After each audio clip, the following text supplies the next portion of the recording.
My presentation was over pelvic alignment being a trigger for plantar fasciitis. Just to give you a brief introduction, I've included a picture. The one on the right just kind of has a cutaway of a foot. As you can see, the plantar fascia is the white strips that run through the medial part of the foot and attach to the calcaneus or heel bone. The red arrow, that in particular is where most people see the pain. I, for one, chose to do my research over plantar fasciitis because I actually suffer from this. It's been kind of an ongoing battle for me for about a year now. And that's kind of why I wanted to see if hip alignment was a trigger for that. I've tried many treatments and really haven't found anything that helps. Just to give you a little background or history on plantar fasciitis, it's one of the most common causes of heel pain. So anybody that has any pain associated with the heel, most of the time it gets diagnosed as plantar fasciitis. Again, whether this is accurate or not, that's kind of the way that it falls. It's estimated to affect more than 2 million people in the U.S. alone. This results in over 1 million visits to both primary care and foot specialists. So as you can see, this is kind of a fairly large problem, especially here in the United States. The purpose of this presentation or this study is to determine if pelvic alignment is a trigger for plantar fasciitis. I've included the picture to the right to kind of show the body's made up of different planes, and as you can see, when those planes are not in a line, it can affect everything either above or below. In this case, just to show, you can see that the skeleton's hips are out of alignment. That's causing the femur to rotate in, which goes all the way down into the foot, and we'll talk about that a little bit later. The method for this study chose 4 groups of 10 patients for a total of 40 individuals. The 4 groups were broken into a control group. So these would be patients who never had plantar fasciitis whatsoever. The second group, they have been diagnosed with plantar fasciitis and actually sought out clinical treatment. The third group, they had plantar fasciitis and actually pursued non-clinical treatment, so kind of home remedies. And then the fourth group had a blend of both clinical and non-clinical treatment. These 4 groups will be put through 4 different protocol assessments. The first protocol assessment is going to be on the pain assessment scale. If you look at the picture to the right, it does just that. It breaks out pain assessment on a scale of 0 to 10, 0 being no pain, 10 being the worst pain. You can probably recognize this chart if you've ever been to the doctor before. This is kind of the standardized chart that they use to assess pain. The next method would be the functional performance assessment.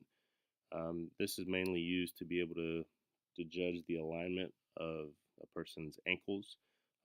It also allows them to be able to view any kind of gait abnormalities. So with this, you would actually have the client just walk naturally.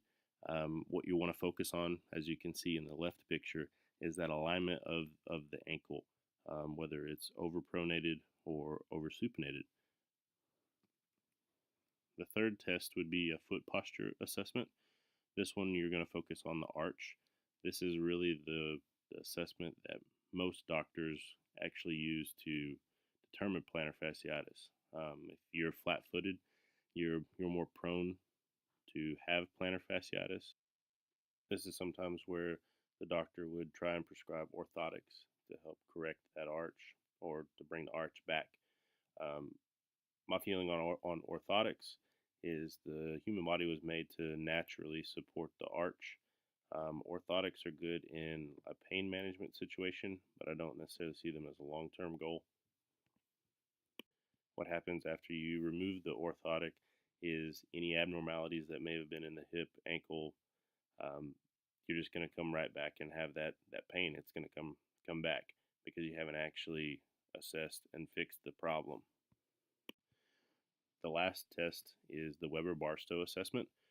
This one really focuses on the hips and leg length.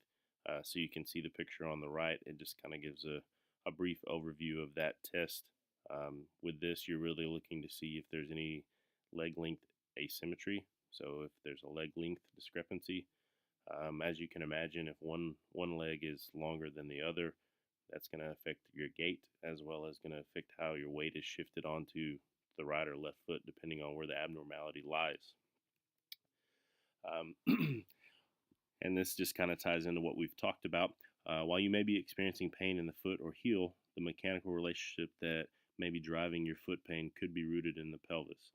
So if you look at the picture on the right, in this instance, it shows that the pelvis, when the pelvis tilts forward, it kind of affects everything below all the way down to the foot. As you can see in this case, the overpronation of the foot causes the arch to collapse. That plantar fascia is not really made to support all of our weight. When there is no arch, you're really loading up that plantar fascia, which causes it to flare up. Um, I have found that stretching and strengthening the hip flexor could reduce that pronation of the foot, kind of help build that arch back. This opens up the thought process to have more of a global approach when it comes to plantar fascia rather than just attacking it at the site. Now you're actually adjusting and fixing those abnormalities that led to you having plantar fasciitis in the first place. The significance of this study, it's going to impact the approach to treatment.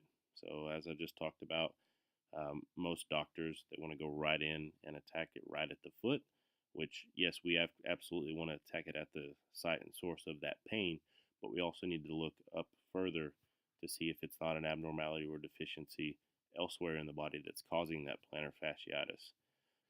This would greatly also reduce the amount of surgeries that are recommended or administered.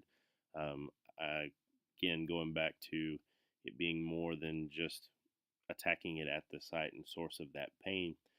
Let's say they do get surgery.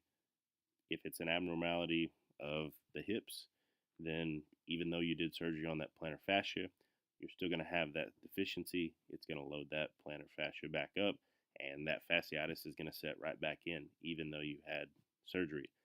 So this could help have a less invasive approach when attacking plantar fasciitis.